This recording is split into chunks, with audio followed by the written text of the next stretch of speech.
I feel like as an artist, if you really focus on like, on your craft, it was a bad idea to be in a relationship. I used to think that way, to be honest. Because I feel like it's kind of hard to balance because I feel like, especially as an independent artist, Yeah. because it's like you have to do everything yourself, you know what I mean? And especially if you don't have someone, I mean, if you're not in a relationship with, someone that understands that, it can be like, problematic, because you're going to spend a lot of time either writing, thinking about new ideas, to work on yourself, your brain as an artist or like producer, and I used to think like, okay, if that person is not on the same page and willing, I don't want to say like, take a back seat, a little bit, but to be honest, that's kind of like what it's going to have to be. I mean, I'm saying if you're serious about music, because definitely you can't, going on tour. yes, you think about you really going, and I can speak for myself because you remember, like, let's say, like, back 2022, before all these things happened, like, I was going hard.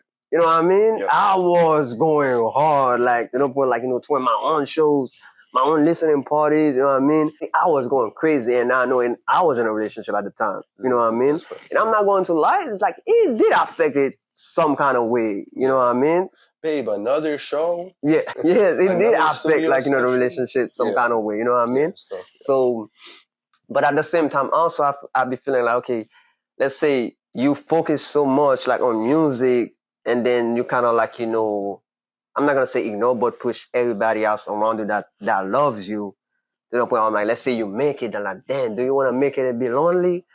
Or you want to make it with somebody that you can trust, that you love, that loves like a song idea. You know what I'm saying? It's like pick your poison, you know what I mean?